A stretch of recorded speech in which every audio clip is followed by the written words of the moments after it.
advantage of homeopathy. Homeopathy for beginners. இதில் இன்னைக்கு நம்ம பார்க்க போகிறது வந்து லெப்டாண்ட்ரா அப்படிங்கிற மருந்து. இது வந்து எப்படின்னா ஜாண்டிஸ்க்கு வந்து ஒரு மிக முக்கியமான மருந்து. இதனோட அஃபெக்ஷன் வந்து லிவரில் ஃபஸ்ட்டு நடக்கும். லிவர் அஃபெக்ஷன் தான் இது முக்கியமானது. பேஷண்ட் வந்து என்கிட்ட வந்து ஒரு மேல், அவங்க என்ன சொல்கிறாங்கன்னா, இந்த லிவர் ரீஜனில் வந்து ஒரு பேர்னிங் பெயின் இருக்குது அப்படின்றாங்க. லிவர் ரீஜனில் பேர்னிங் பெயின் இருக்குன்றாங்க. இதோட ஜாண்டிஸ் இருக்கு. ஜாண்டிஸ் வந்து 12 போயிடுச்சு. விழுவுறது அன்னோட்டிஸ்டாகவே இருந்திருக்கு, பார்க்கல. யூரின் உடம்புலாம் கொஞ்சம் அந்த மஞ்சள் கலர் வரும்போது தான் அவங்க பார்க்குறாங்க. இப்போ இந்த பேஷண்ட் எப்படி சரி பண்ணுறது? அப்போ அவங்ககிட்ட நான் கேட்டது என்னன்னா, என்ன மாதிரி இருந்தால் உங்களுக்கு நல்லா இருக்கு அப்படின்னு கேட்டேன்.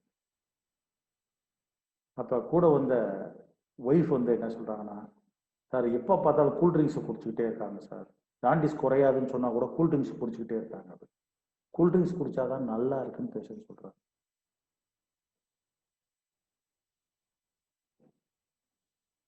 அடுத்து வந்து சார் தூக்கம்லாம் எப்படி இருக்குன்னு கேட்டேன். கேட்டபோது சார் நல்ல தூக்கம் வருது அப்படின்னு ஒரே வரியில் முடிச்சிட்டாரு. ஆண்கள் எப்பொழுதுமே கணக்கச்சிதமாக பேசுவாங்க, பெண்கள் என்ன தூண்டி விடுவாங்க. அவங்க சொல்கிறாங்க, சார் இது வரைக்கும் எப்பொழுதுமே ஒழுங்காக படுத்துட்டு இருந்தார் சார், இந்த நோய் வந்ததுலேருந்து குப்புறதான் படுக்கிறார். அவர்கிட்ட கேட்டேன், என்ன சார் இப்படி சொல்கிறாங்களே, இந்த அப்டமனில் படுத்துட்டு இருக்கிறதா சொல்கிறாங்களே அப்படின்னா, அப்படி படுத்தாதான் தூக்கமே வருது அப்படின்ட்டு, அப்போ தான் நல்லா இருக்கு அப்படின்னு சொல்கிறார்.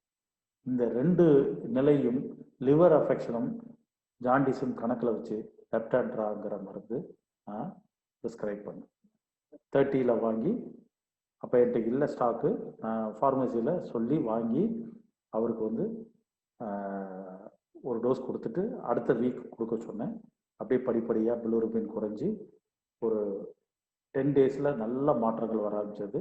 அப்புறம் 20 டேஸில் கம்ப்ளீட்டாக உடம்பு விட்டு அந்த ஸ்கின் கலர், அப்புறம் ஐ கலர், யூரின் கலர் எல்லாம் போய் பிலோருபின் வந்து 1.1 கீழே வந்துடுச்சு. அப்போ மெட்ரியா மெடிக்கா படிப்பதும் மிக அவசியம். வெறும் இதை வந்து நீங்கள் ரெப்பர்ட்ரியில் எல்லாத்தையும் பார்த்துடலாம் அப்படின்னு நினைக்கக்கூடாது. மெட்ரியா மெடிக்கா நாலேஜ் இருந்துச்சுன்னா ஈஸியாக அதை எடுத்துடலாம் இந்த மருந்து. ரைட், நன்றி.